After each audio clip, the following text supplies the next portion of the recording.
ನೋಡ್ತಾ ಇರ್ಬೋದು ನಮ್ಮ ವಸಂತ ಅವರು ದೈತ್ಯ ಶ್ರೀಕಂಠ ಆನೆ ಮೇಲೆ ಹತ್ತಿ ಸವಾರಿ ಮಾಡ್ತಾ ಇರೋದನ್ನ. ಇದು ನೋಡೋಕ್ಕೆ ತುಂಬ ಒಂಥರ ಖುಷಿಯಾಗುತ್ತೆ. ಮೊದಲೊಂದ್ಸತಿ ನಮ್ಮ ವಸಂತ ಅವರು ಕೃಷ್ಣ ಆನೆ ಮೇಲೆ ಕ್ಯಾಪ್ಚರಿಂಗ್ ಎಲ್ಲ ಮಾಡಿದ್ರು, ಹಾಗೂ ದಸರಾ ಕೂಡ ಕರ್ಕೊಬಂದಿದ್ರು 2017ಅಲ್ಲಿ. ಅದಾದ ನಂತರ ನಮ್ಮ ಅಭಿಮನ್ಯು ಅಭಿಮಾನಿಗಳಿಗೆ, ವಸಂತ ಅವ್ರ ಅಭಿಮಾನಿಗಳಿಗೆ ಇದೊಂಥರ ಖುಷಿ ಅನ್ನಿಸ್ತು. ತುಂಬ ವೈರಲ್ ಆಯಿತು ಈ ವಿಡಿಯೋ. ಎಷ್ಟು ಖುಷಿ ಆಗುತ್ತೆ ಅಂದರೆ ನೋಡೋಕ್ಕೆ. ಶ್ರೀಕಂಠ ಆನೆ ಮೇಲೆ ಕೂತಿ ವಸಂತ ಅವ್ರನ್ನ ನೋಡೋದೇ ಒಂಥರ ಖುಷಿ.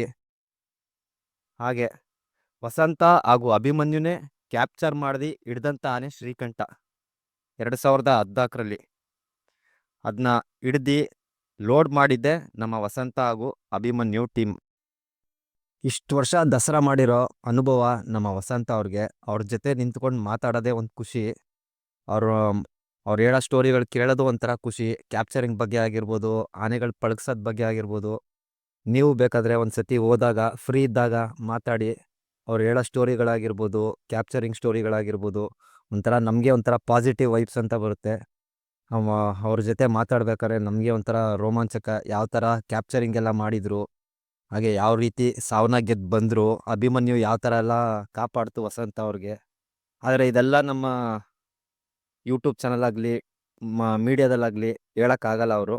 ನೀವು ಪರ್ಸ್ನಲಾಗಿ ಯಾರು ಹೋದಾಗ ಒಂದು 5 ನಿಮಿಷ ನಿಂತ್ಕೊಂಡು ಮಾತಾಡಿ, ನೀವು ಕೇಳ್ಬೋದು. ಇವರಿಷ್ಟು ದಸರಾ ಮಾಡಿದ್ರು, ಇವ್ರ ಸರಳತೆಗೆ ನಮ್ದೊಂದು ಸಲಾಮ್ ಅಂತಲೇ ಹೇಳ್ಬೋದು ವಸಂತ ಅವ್ರದ್ದು.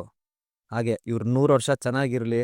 ಇದೇ ಥರ ಒಳ್ಳೊಳ್ಳೆ ಆನೆಗಳು ಇವ್ರ ಕಡೆಯಿಂದ ಬರಲಿ. ನೆಕ್ಸ್ಟ್ ಅವ್ರ ಮಗ ಕೂಡ ಇದ್ದಾನೆ. ಹಾಗೆ ಇವ್ರಿಗೂ ಈ ಅಭಿಮನ್ಯು ರಿಟೈರ್ಡ್ ಆದಮೇಲೆ ತುಂಬ ಚೆನ್ನಾಗಿ ಆರಾಮಾಗಿ ಅವ್ರ ರೆಸ್ಟ್ ಲೈಫ್ನ ಎಂಜಾಯ್ ಮಾಡಲಿ. ಆಲ್ ದ ಬೆಸ್ಟ್ ನಮ್ಮ ಅಭಿಮನ್ಯು ಹಾಗೂ ವಸಂತ ಅವ್ರಿಗೆ.